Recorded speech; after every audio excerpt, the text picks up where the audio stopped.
Good morning, everyone. How's everyone doing? Cool. So we'll make a start. So traffic from AI assistants to retail websites surged 4,700% year over year in July 2025. And that's according to Adobe Analytics, who are tracking over 1 trillion visits to retail sites. And meanwhile, 77% of Gen Z are using TikTok for their product discovery, according to eMarketer, and 43% are starting product searches on TikTok rather than Google, according to Connect Media. So we know that 70% of Gen Z are using AI tools for shopping already, and 62% prefer visual search over any other retail technology. So this is a very different way of searching and interacting with websites compared to what we millennials are used to. So your website was designed for millennials who typed keywords into Google, and Gen Z don't really do that keyword based searching. I'm going to delve into this in a bit of detail. So they have conversations, they upload screenshots, and they tap a microphone. And when they land on your site, they see a hamburger menu, then and a category tree, then they're going to leave essentially. So users form an opinion on your website in about 50 milliseconds, and 88% won't come back after a bad experience on average. So the question isn't really how do we market to Gen Z. The question is how or why does our website still speak a language that they don't use? So I'm going to share a few slides that or infographics I've pulled together. So just share my screen. Cool.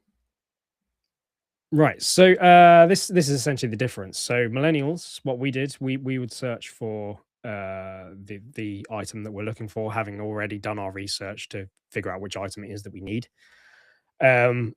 And so while we both probably start with I'm trying to fit tubeless tires to my mountain bike, we've gone through the process of understanding what that process is, which products we need of those products. What we're doing our own research, essentially looking at articles, looking at reviews, comparing things.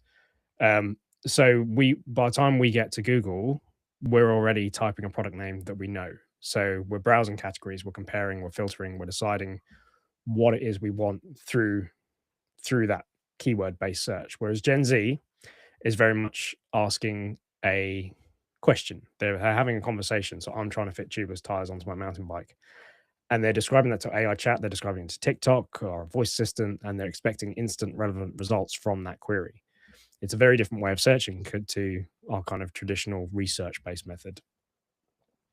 So this is why Gen Z discoverers are fundamentally different from millennial researchers.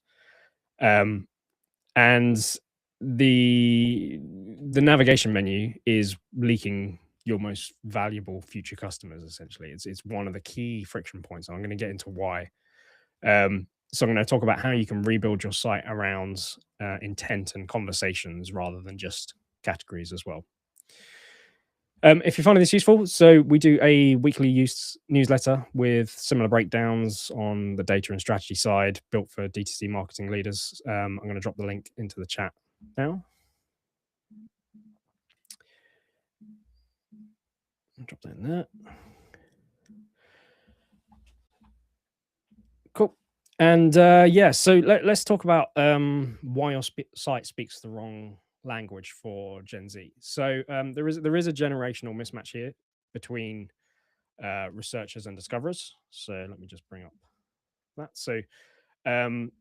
So everyone has built their sites for this researcher essentially. So they find you through Google search or Google ad. And then they're using keywords in their searches. So they're typing tire levers, they're browsing categories, comparing, filtering, deciding on site, and actually going through your categories to figure out what it is that they need, what best suits their purpose. Whereas the modern discoverer, it's very much it's a different experience. They found you on TikTok or YouTube Shorts or AI chat, and so they've been heavily influenced by the source that they came from. Now, this has pros and cons because it actually means that they're a lot further down that funnel. So they already know what product it is they're looking for, and they'll come to your site for it. I'll get into some stats around that afterwards. But 20 billion in TikTok shop sales was in 2026, and we had 56% of Gen Z are social media buyers. 190% higher TikTok discovery rate for Gen Z as well. So there are significant stats there on in terms of what they're buying and selling. I'm just going to change the layout slightly so you can see me as well. There we go. So yeah, so the numbers, behind the shift, like they are significant. And the old versus the new, it is a particular turning point. So in the past, you would have walked into a shop. We're going back sort of 20 years or so. You would have walked into a shop and you would have been walked up to a customer service representative as a confused customer. You're not sure what it is you need. You explain your problem. They explain that they have a product that fits your problem and kind of how to use it. And so you walk away with that product. You're very happy that your challenge is going to be solved. They also probably upsold you as a part of that process. So it's an entire experience around kind of real customer service there. So there was no browsing of categories. The expert gave you exactly what you need. And the thing is, e-commerce removed those experts and replaced them with menus and keyword-based search and pagination and hamburger menus and that sort of thing. So and filters. So it works when the customers know exactly what they want, so they can use those keywords. But it breaks completely when the customers are trying to describe their problems or they don't really know what it is that they need. Which is fine for millennials because we're quite happy to go and do that research. But for Gen Z, their way they use the tech is significantly different, as we see in the stats. So they want the shop assistant back. Essentially, they just want it on their phone. So your new competitor is essentially this AI black box where they're asking the questions directly. This is my wonderful mock-up of ChatGPT. I'll show you a real one in a second. But essentially, they're able to do the things that enable them to get their answers. So they can ask the follow-up questions to ChatGPT itself. But the challenge is that when it's the other way around, the AI doesn't know to ask them the questions in a lot of cases. So there is a lot of customer service knowledge that will be within your organization around how to get the right product for a customer. And that doesn't necessarily translate into these large language models like ChatGPT and Gemini and such, because they've been designed to be generic experts on everything. They haven't really been honed into one particular customer service route. So it doesn't know to ask follow-up questions or to better assess the ask from the user like a good rep would. It doesn't always get the correct product. It could recommend competitor products alongside yours. You have very little control over that. There is ways to influence it by making sure you're creating the right content and comprehensive content that kind of answers the type of questions that are going to be asked, and actually looking at what questions are being asked using tools like Profound or SEMrush.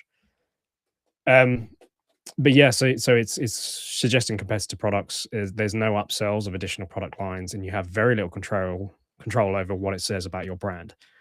That said, it is a good avenue for discovery. So it speaks Gen Z's language. It accepts conversations, not keywords. And 2.3% of all retail traffic is now coming from AI referrals, and that was near zero a year ago. So it's increasing significantly. And AI revenue per visit has surged 254% year to date.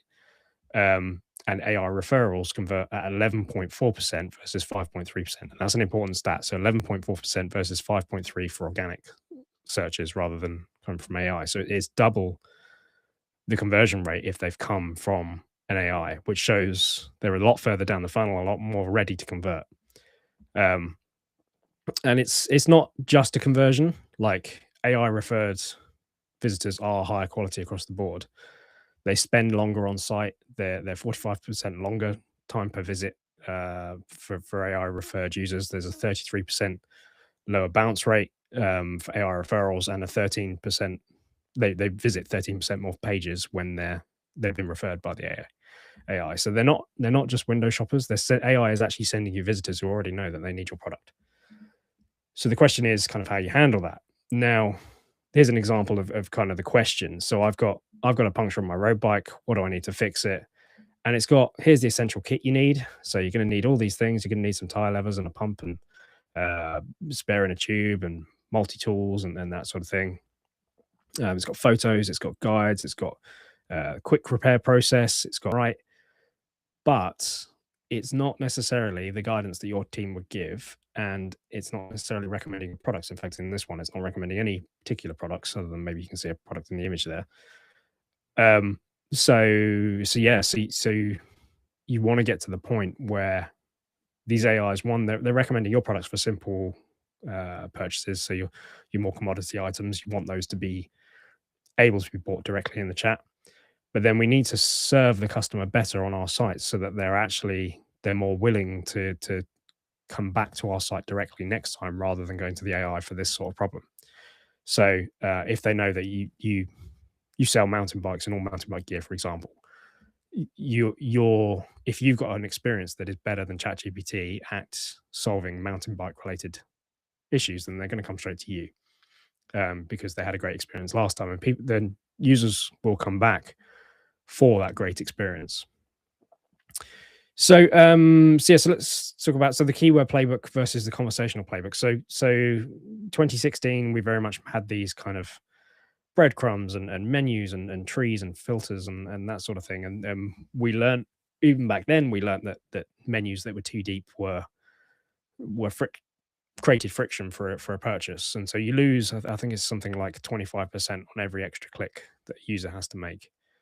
You lose 25% of the cohort that made it through the last click. So it's a significant drop and a lot of friction that's being created from this approach. Whereas the new approach is very much ask anything, accept voice commands, have an AI assistant that's helpful, create personalized feeds, and even allow image search and search maybe with video, search with documents, like all those extra pieces that actually make it really useful for the user. The old way, it was very passive. It waited for your users. So I just want to see which one this is. It waited for your users to but it was passive. It waited for your users to already know your product name. So you can't just read that intent. You don't understand when they put in into the keyword search, my chain is rusty. Unless you've got that as a particular keyword match, your search isn't going to suggest the right products. You can't stop mistakes. You can't prevent it giving the wrong product defaults. And in conclusion, really, it's a passive catalog. You're not actively promoting the right product for the customer's needs. Whereas with a conversational playbook, it's very different. It's active. It's intercepting the user's problem. It's reading the user's intent. It's understanding what they hear. It's actively guiding them to a specific product, and even within your product lines, the right product from the products that you offer. So it's an active sales engine and giving the users the right product for their needs. And every zero result search you get is a missed opportunity, whether it's caused by spelling errors or unusual phrasing or unavailable inventory. These gaps, they often lead to like shopper drop off and lost revenue. And it's a gap that you need to make sure you keep a close eye on and fill if you want to maintain and grow that audience.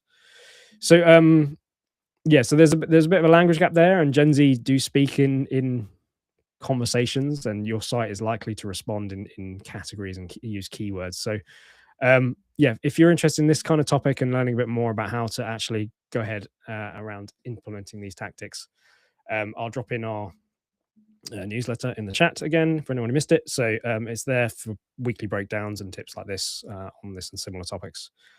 So let's dig into why your navigation structure itself is failing these users. So why that menu is failing. So you've got this kind of side by side. So Um, in 2016, it was very much a different experience, and now it's all around kind of ask anything with the search bar. You've got that voice and text. You've got personalized feeds being fed to you based on behavior.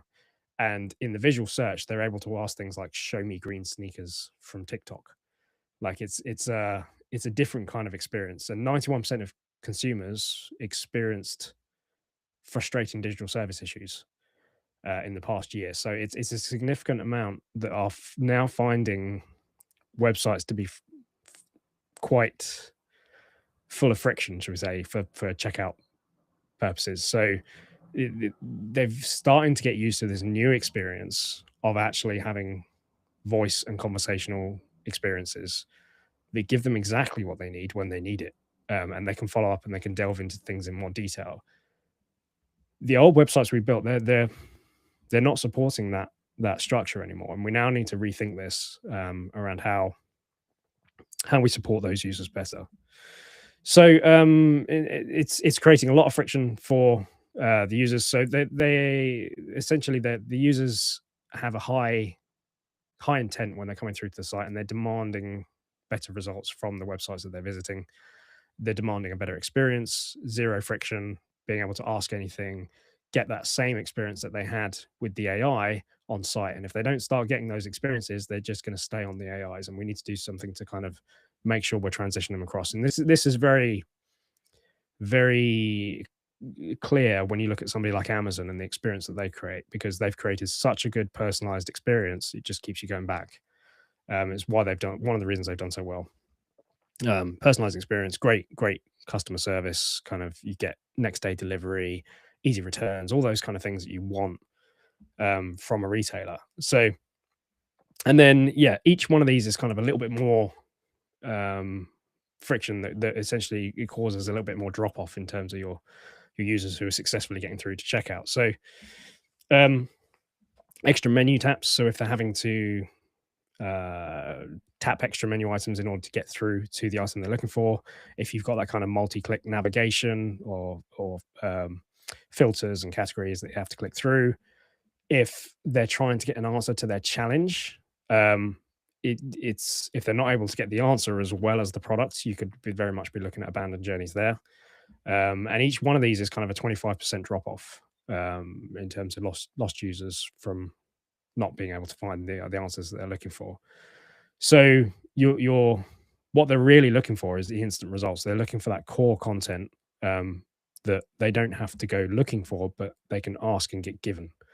So no real browsing of a website. It's that age is lessening, shall we say. I don't think it's coming to an end, but it's definitely it's changing. It's less browsing and more serving the individuals who are arriving at your site. So Gen Z have an average attention span of 8 seconds, apparently, according to Pacific 54, for the initial content discovery, and that's probably very much fueled by the likes of TikTok and Instagram, and the kind of instant answers that they get, and like just swipe to the next item. So a 3-level navigation tree is going to burn through most of that before they've even found your product. And there are other things as well. So things like so that's the keyword playbook. So the mobile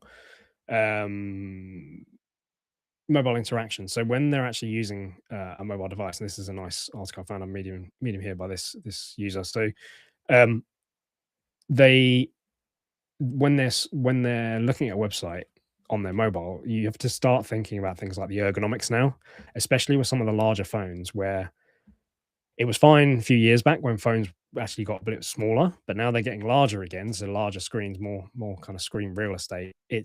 There are areas now that the thumbs can't reach and they can't reach comfortably.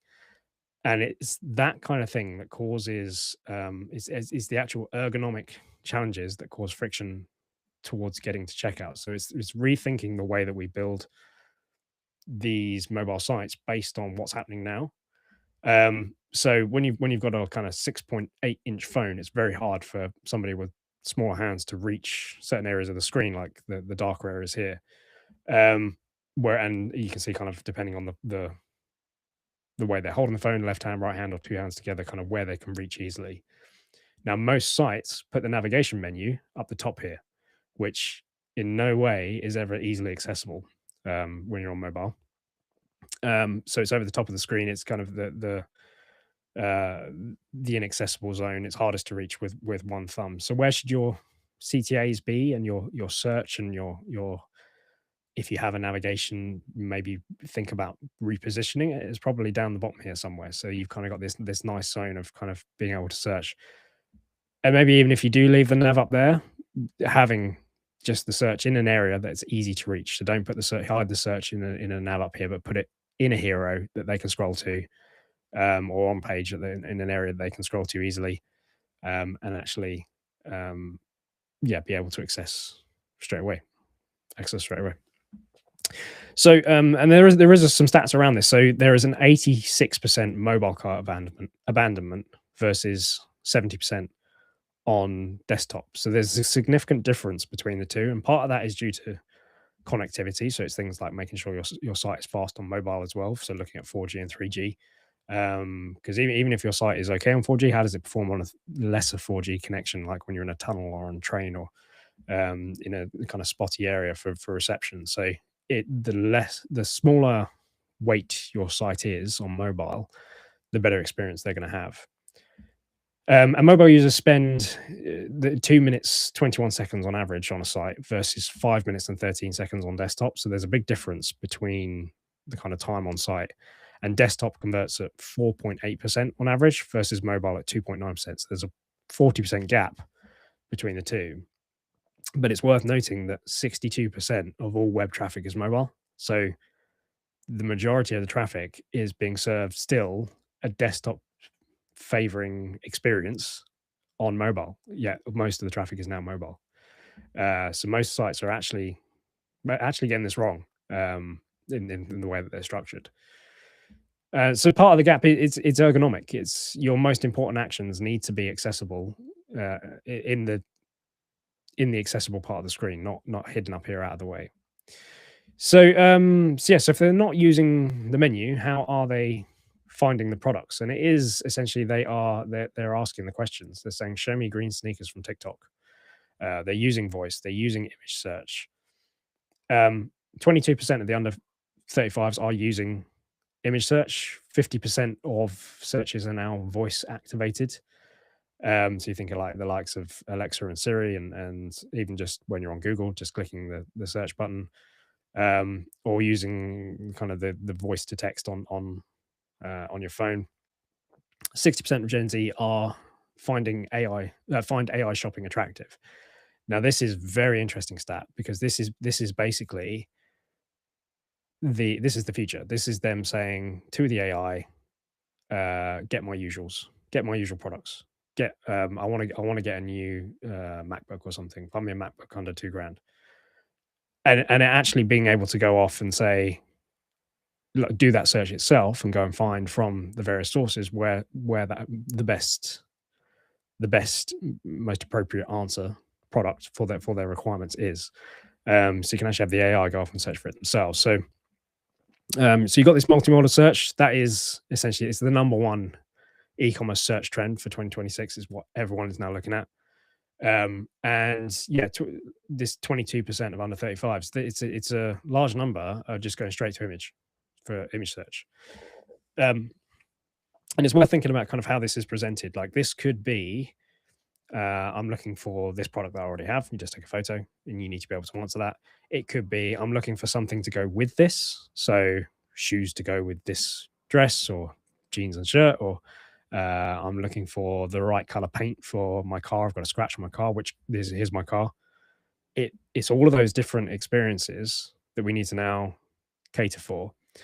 And I want to be clear on this. Like, AI only shopping is coming, and it's coming soon. And AI will be able to browse websites and purchase products based on the user's ask and preferences. It'll be fully automated, and the winners will be those websites who are informationally accessible to the LLMs, and they have comprehensive answers to the questions that the users are searching for.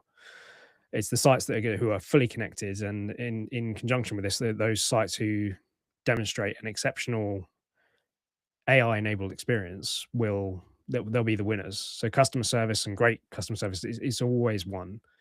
And embedded AI done right unlocks great customer service on site that will keep them coming back. So if you think like the Amazon example I gave, or Google or TikTok, all of them use AI powered algorithms to give you what you're looking for.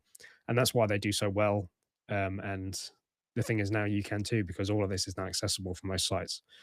Most e-commerce sites today have fallen behind, I would say. And if you're like them, then your existing keyword search box probably doesn't understand conversations. It can't process images, and it doesn't accept voice.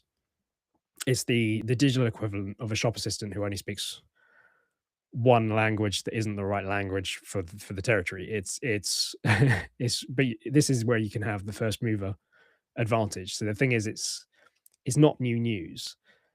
Um, so why does this happen? Like we've known these techs have been around for a while. So why is this such a challenge for teams? And part of it is down to the fact that redesigning a navigation means restructuring information architecture. So it's an expensive rebuild essentially, if you look at it from that perspective. And most CMS platforms, they are built around category trees. They're not built as kind of graph databases or that sort of thing. It's a traditional way of structuring information, and the analytics that we have don't typically say that the user left because of bad navigation. It's very difficult to see why a user went up to the X button. They may have browsed the menu, they may have done a few other things. It was actually the browsing the menu that was the reason they left, but the fact they did other things, it seems like they bounced once they scrolled. Like it's just they didn't find what they needed.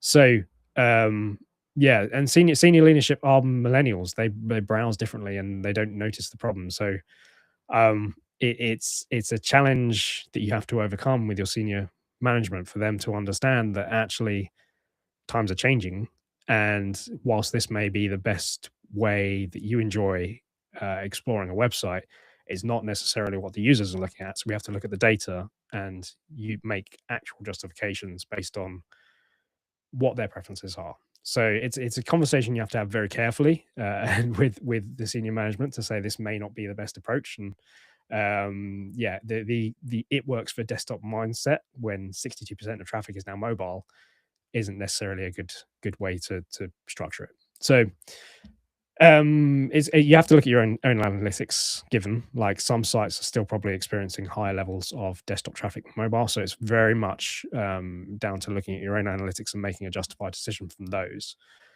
But yeah, with things like 55% average scroll depth, and which is down 7% year on year, attention is declining and sites aren't adapting. Like it's this kind of stat that shows that behaviors are changing. So so how do we fix it? And it is essential. We need this conversational playbook. So we need to be able to accept text, voice, image inputs, possibly even things like video and documents as well. We need natural language search. So when we're taking text, it's not just keywords. It is I need to fix a puncture on my road bike. Like being able to ask those actual questions and not just get 200 results for puncture or puncture repair kit or something.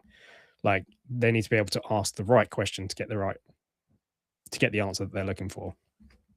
So ideally, you want to be giving them the one or two products that actually match their needs.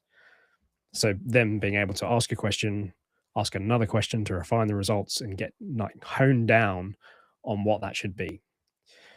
The second area is around visual search. So uploading a TikTok screenshot, like getting an instant match to a product in your catalog, or yeah, actually kind of saying what goes with what, like I said before, like shoes with jeans or something like that.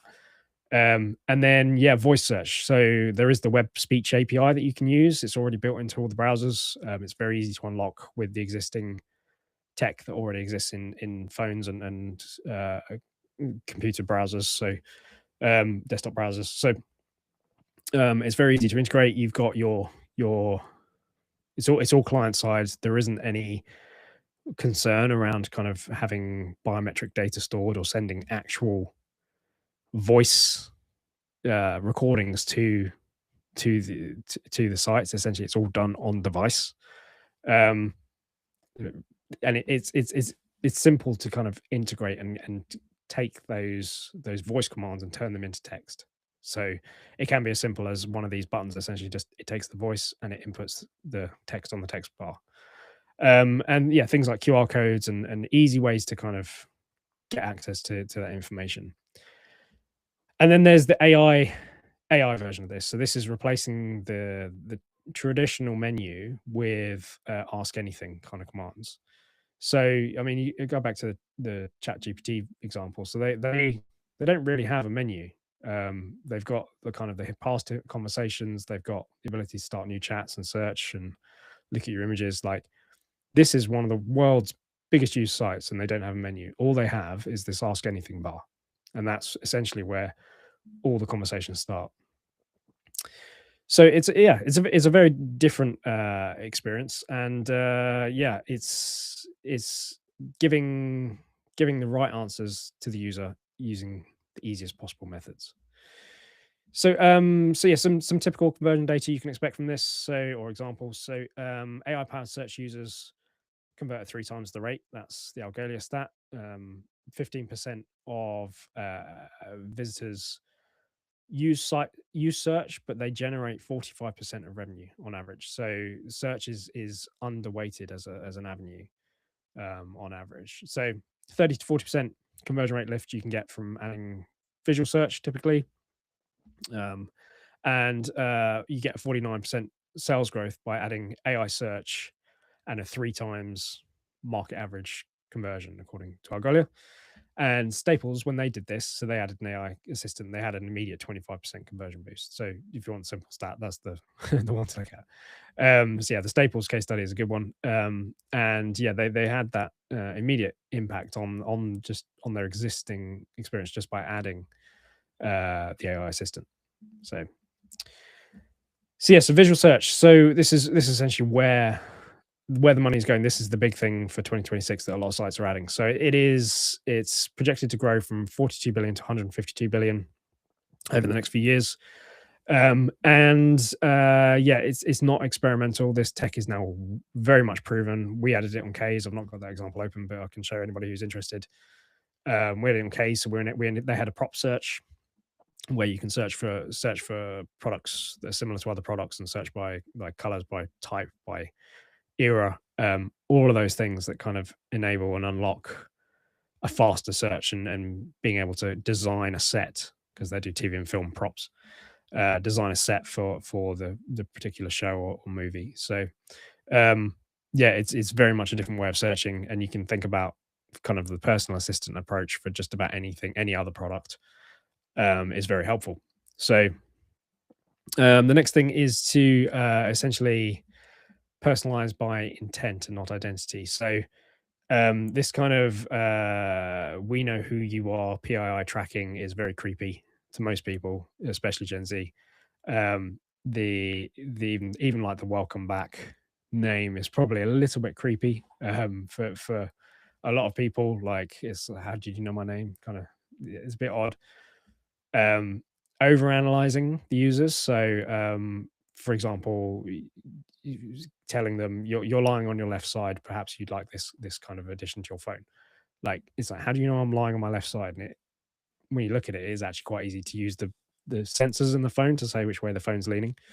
So you'd be right a lot of the time, but it's just a bit weird. So don't do anything like that. But doing the things like showing me what's next. So based on the ad I came in on, based on my searches, building up a profile of the user over time, and using that profile to then suggest best products to the user. So if they ask a question, guiding them to the products that solve their question. Perhaps they need more than one product. You can have dynamic areas on the site to suggest stuff. You can add stuff as suggestions in the chat. You can push stuff in the search rankings based on the questions they asked and their past behavior.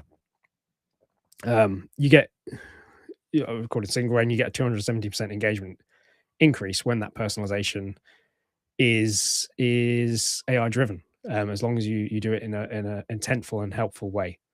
Capture that intent, use their intent in a good way. So yes, personalization used to mean this kind of hello name, And yeah, that's it's identity-based personalization is creepy.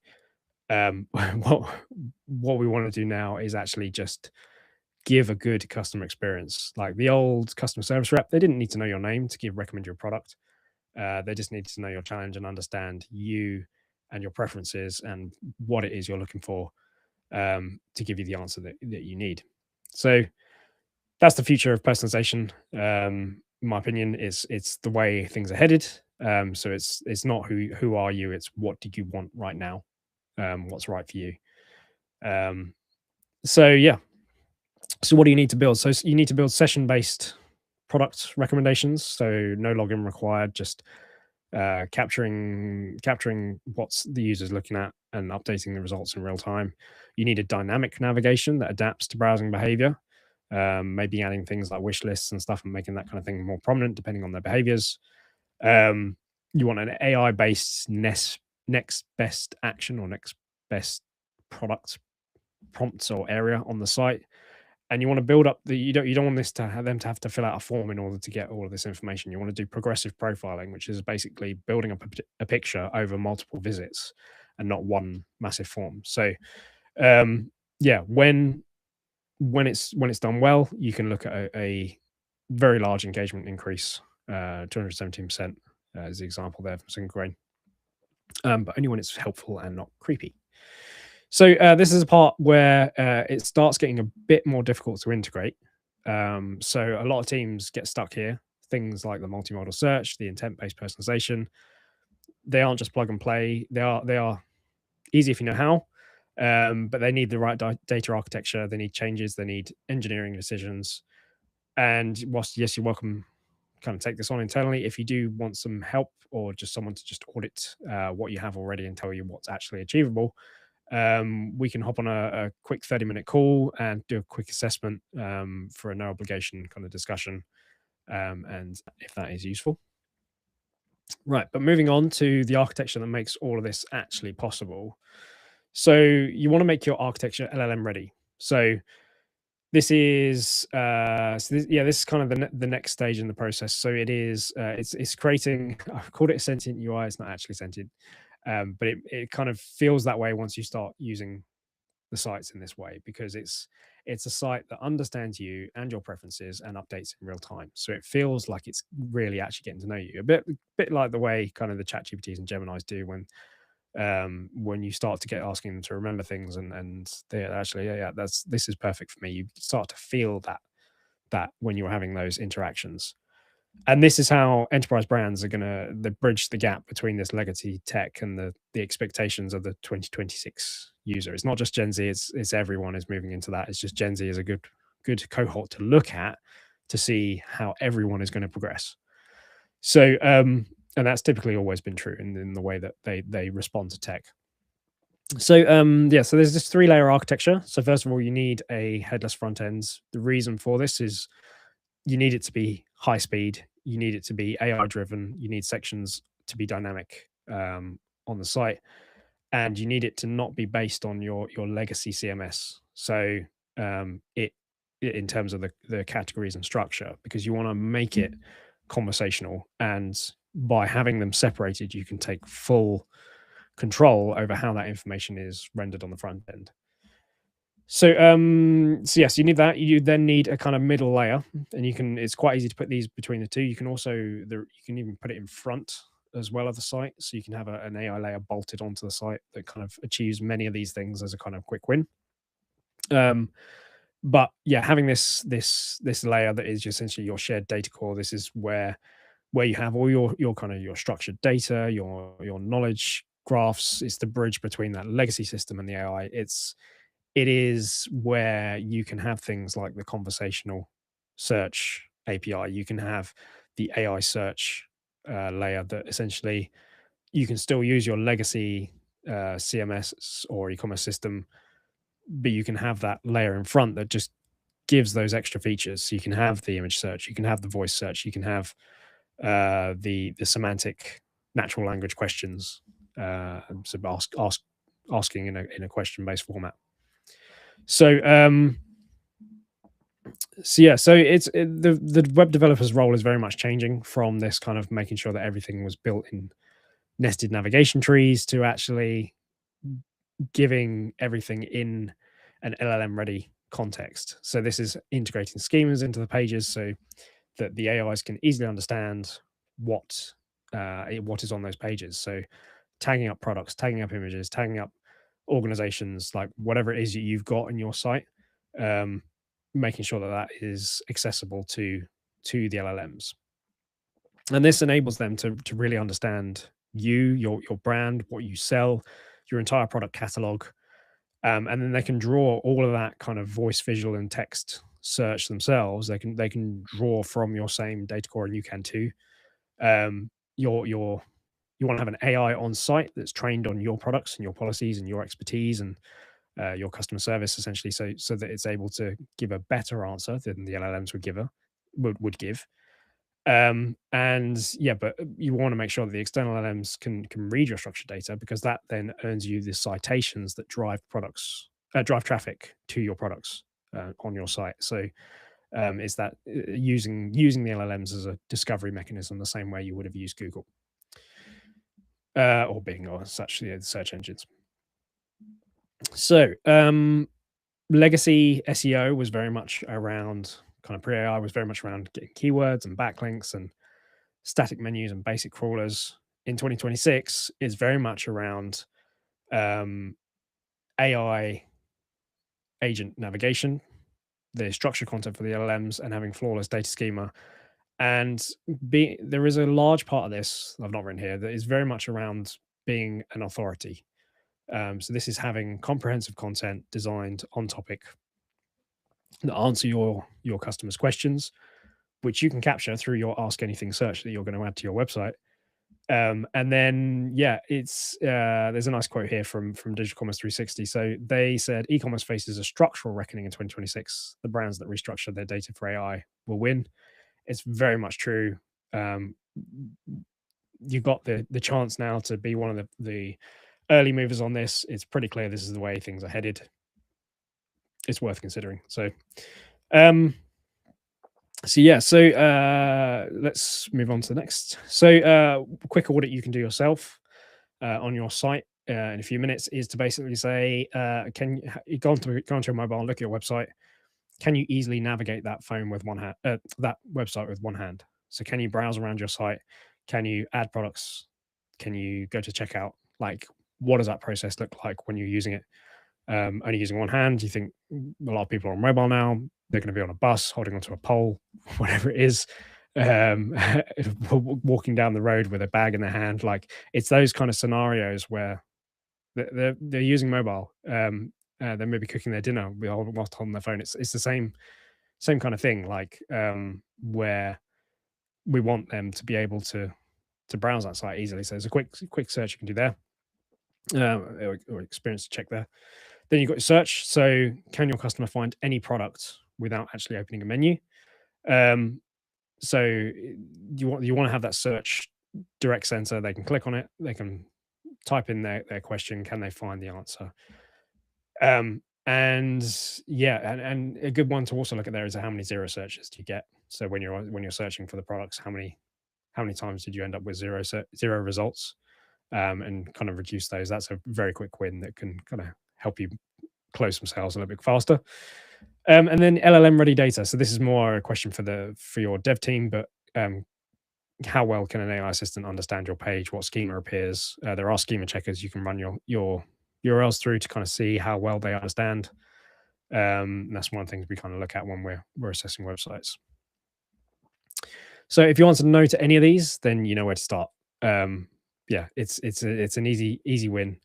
And yeah, so just show an example of where this has been done well. So here's a site that we built for direct ferries that we're particularly proud of. It's a conversational search experience. It had essentially, if you look at booking ferries, it's actually quite complex in terms of the number of options that are available, and this is due to all of the vehicles and the routes and the different options available to you when you're booking a ferry. So you've got a lot of flexibility in terms of what you can do. But when you're trying to do this yourself on a website, you've only got a few fields to kind of book a ferry. And if you want to do, no, can I take my dog? Can I take a trailer? Can I take a roof rack? All of those kind of questions, um, you have to go and search through FAQs and such in order to find the data traditionally. What we did here with them, and this is great, is essentially we built this interactive chat experience, um, where essentially we enabled the user to say like, I want to travel from London to Paris. I've pre-filled this one, so I want to travel from London to Paris. It's given an answer. It's shown all the routes in order to get to Paris. So yeah, you can easily see this. This is a map that they added to this conversational experience. And then yeah, once you've kind of picked your London to Paris, you say, right, I want to do the New Haven route. Got two people in a car. If any details it doesn't have, it's going to ask you for those things. For example, it's saying, when do you want to travel? You say next Friday. It says, great. So you're looking to travel Friday, 27th February from New Haven for two people in a car. Is this a one-way or return trip? One way. So it's asking those questions to get the information, to get the answers it needs, and it's giving you the routes and enabling you to check out. All within that conversation. And you can ask those follow-up questions. You can say, can I take my dog on the ferry? What's the cheapest ferry? You can start really asking those comprehensive questions that give the answers to the questions that those users have. So yeah, it's a very interesting thing. This is we ingested a lot of data in order to get this up and running, but it was set up within, I think it was about 2 months or so, through 3 months. So yeah, it's a focused use case for one customer. You can see how this can be applied to just about any site. And one thing you'll notice is we've moved away from the typical kind of chat experience you would get in the lower corner here, where you kind of open a pop-up chat. There's a lot of negative sentiment associated with these chats because for a long time they were very bad. They were fed by decision tree style chat experiences, whereas now we can have this agentic experience where it's the AI that's deciding what tool to use. This is integrating with an API. It decides when it needs to do that. It decides when it needs to ask more questions. We just guide it and we tell it what it has the capabilities to do. And we give it those instructions that essentially enable it to have an experience like this, fully integrated into a site. So yes, that's the end of the presentation. I've got a few quick wins that you can do. So let's just bring me up. There we go.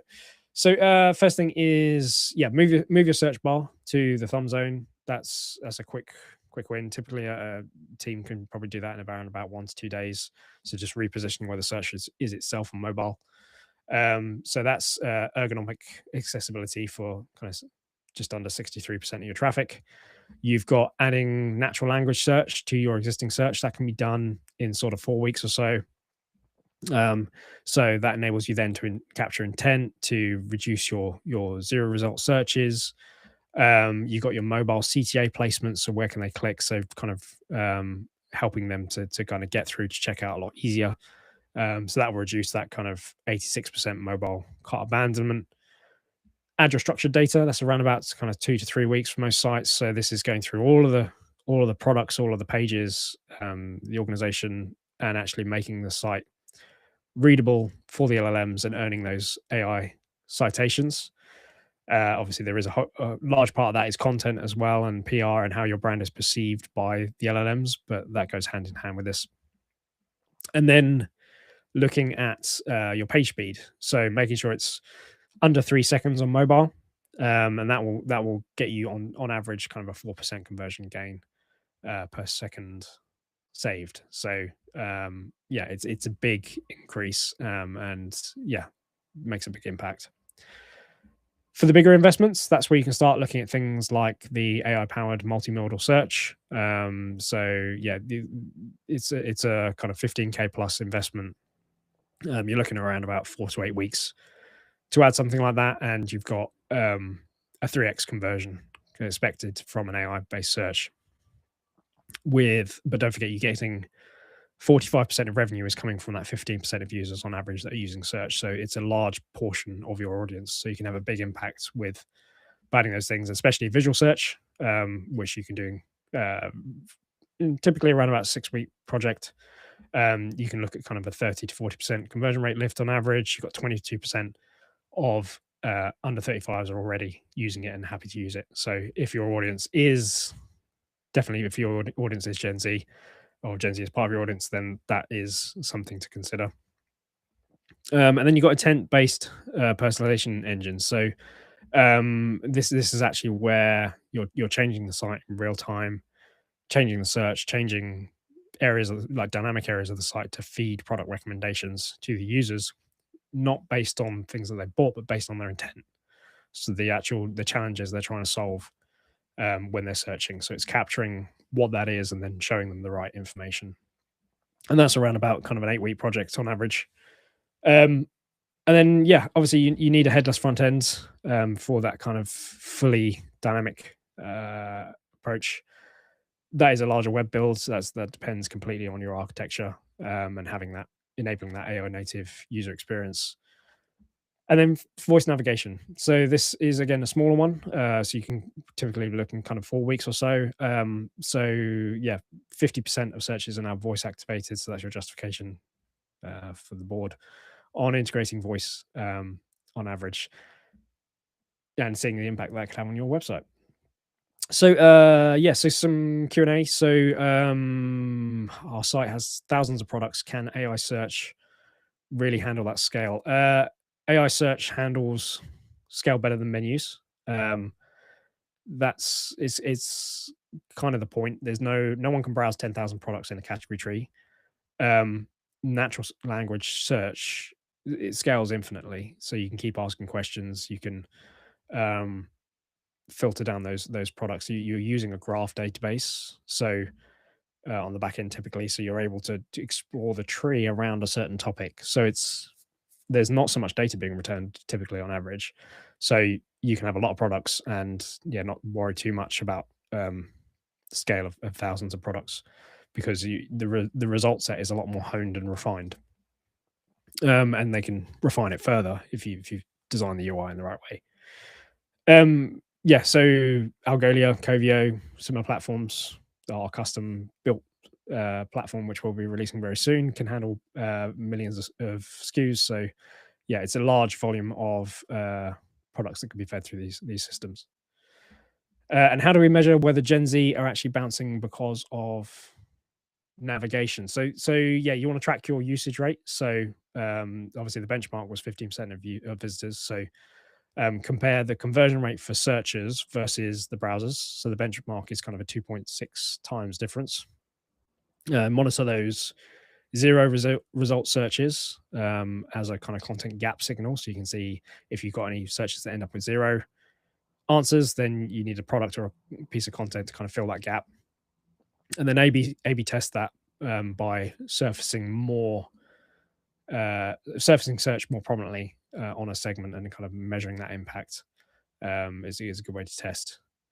In terms of a minimal viable investment to test the conversational search, so I'll start with upgrading your existing search to natural language, or having kind of the semantic search in there. That is typically kind of a 15 to 25k project, so 4 to 6 weeks. It's measurable typically within about 60 days.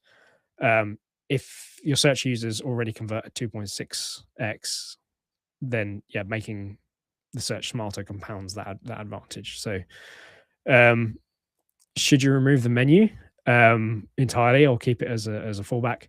I say don't remove it overnight, because you're still likely providing the website to millennials and such. I'd layer the conversational search on top of the existing navigation and put it front and center, because that's now what people are getting used to, and let the data tell you when the menus become redundant. So track that kind of the first click on menu, and when it reduces down enough, then you can probably remove it then. But yeah, once you start putting the search front and center, you will find that menu usage drops off significantly. So yeah, only do it when ready, really. And does an AI drive impulse purchases and returns? It's the opposite. So Adobe's November 2025 consumer survey found that 68% of shoppers who used AI for a purchase were less likely to return the products then, and 65% felt more confident in what they bought. AI assisted purchases are basically better informed purchases. They're further down the funnel, so the research has been done off site, and so when they get to your site, they already know it's the right product. A lot of that research should be fed by your own content, ideally, but that is, yeah, that's essentially the experience. They're just far more ready to purchase, far better informed. So to recap, 43% of Gen Z start their product searches on TikTok. 70% are using AI tools for shopping. 77% discover products through the platform, TikTok platform. They're not going to browse your category menu. It's a friction point for them. Traffic from AI assistants to retail sites surged 4,700% year over year in 2025. And that traffic is arriving at sites built for keyword researchers, not conversational discoverers. So we need to rethink the way that we're building our sites, because those AI referrals are converting at 11% versus the 5.3% for organic referrals. But if the site only speaks the traditional keyword-based language when they arrive, it's not going to convert as well. When they do convert through AI, the results are better across the board. 65% say they're more confident in their purchase, 68% are less likely to return the product, and 81% report an improved shopping experience. Users form an opinion of a site in about 50 milliseconds. 88% won't come back after they've had a bad experience. So your navigation menu, the foundational UI element for most e-commerce sites, was built for a generation that browsed, but the generation that will be spending the most money online for the next 30 years doesn't browse, they discover. So build for conversations, not categories. Start with search, personalize by intent, and make your data LLM-ready. And don't boil the ocean. Start with a Spark. You can do this in phases and work your way through. So where do you go from here? So if you'd like to book one of our audits, I'll drop that link in the chat again for anyone who missed it. There we go. And we'll assess your site's Gen Z readiness, your search navigation, mobile experience, data architecture. There's no charge, but it is application only. So yeah, if you're applicable, then we'll run through that with you on a quick call, understand your intentions and what your goals are. And then if you're not quite ready for that, but you did enjoy this, then every week we break down topics like this for D2C brands with practical strategic free advice. I'll drop the link to that in the chat as well, so you can sign up there to our mailing list. And yeah, there's some great content that we try to put out every week in there for tactical advice for the modern age of e-commerce and D2C. So yeah, thank you everyone, and I will see you next week.